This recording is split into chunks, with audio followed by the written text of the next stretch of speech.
se changer, c'est bien. Travailler sur soi, c'est bien. Et en même temps, si se changer peut permettre d'aller changer nos structures, ce sera encore mieux. Je me souviens une fois, un jour, lors d'une formation, je crois que ça s'est passé en Suisse, j'avais posé la question à Marshall. Je lui demandais s'il pouvait donner une définition de la communication non violente. Il m'a dit qu'il n'en avait pas. J'étais un peu étonné. Je lui ai dit, il a mis ce processus en place et il n'arrive pas à me donner de définition. Mais il s'est empressé de me dire, je peux te parler de la communication non violente. J'ai dit, ok.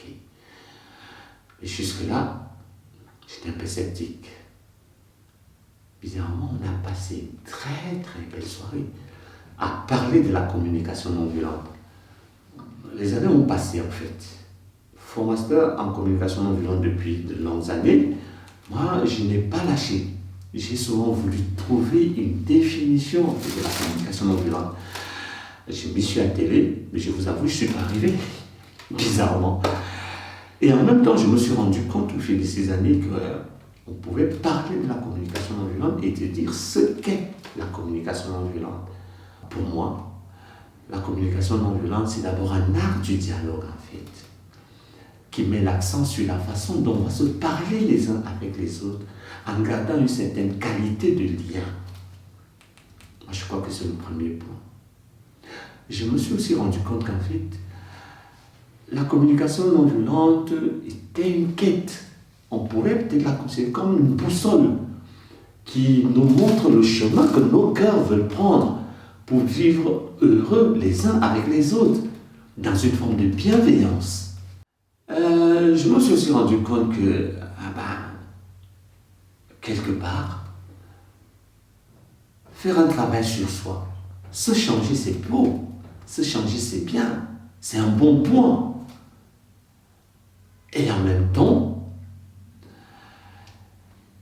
c'est peut-être aussi mettre ce changement au service de l'humanité, au service de nos structures.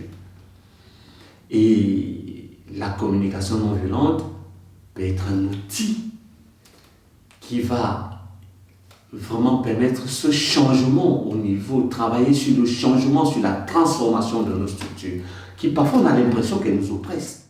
Aujourd'hui, on entend plein de trucs. Burn-out, dépression et autres. Tout simplement parce que les gens ne sont pas bien là où ils sont. Les gens ne se comprennent pas. Les gens se parlent mais ne s'entendent pas, ne se comprennent pas. La communication non violente peut également participer à la transformation de ces structures. On peut constater, on peut se rendre compte, on peut même s'imaginer que notre globe ici, dans lequel nous vivons, notre terre, c'est peut être vraiment un paradis. Peut être un paradis. Et en même temps, c'est difficile parfois de le voir, ou difficile parfois de nous permettre de le vivre. Ces difficultés sont dues généralement au voile que nous avons par rapport à notre éducation. Parfois, j'ai l'impression que nous regardons le monde avec des yeux, des lunettes engluées en fait. Oui, c'est aussi, ces voiles sont aussi dues à des souffrances accumulées pendant des années, qui nous empêchent peut-être à un moment donné d'être bien les uns avec les autres, de vivre en harmonie les uns avec les autres.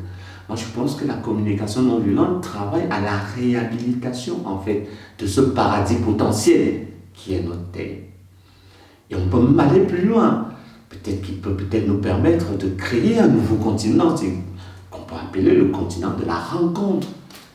Qu'est-ce qu'on se sentirait bien avec les autres? Et il y a quelque chose qui me surprend souvent quand je donne des formations en communication non violente, surtout quand c'est étalé en plusieurs jours. Parfois, moi, je vois le premier jour les gens qui se regardent bizarrement. Le deuxième jour, ils sont en train de rigoler ensemble. Le troisième jour, ils dansent ensemble. Je me demande souvent parfois d'où vient ce miracle. En fait, ce miracle, moi, je crois que vient aussi d'un point de ce processus qui est la prise en compte des besoins des uns des autres. Cette attention qu'on a les uns envers les autres par rapport à leurs besoins, ben, je crois que c'est ce qui peut alimenter et créer ce nouveau continent qui est celui de la rencontre. En résumé, pour moi, on peut considérer la communication non violente comme déjà un art du dialogue, une quête, une boussole qui montre à nos cœurs, qui nous montre là où nos cœurs veulent aller. Et puis aussi, qui peut travailler à la création de ce nouveau continent qui est la rencontre, à la réhabilitation d'un paradis potentiel sur Terre.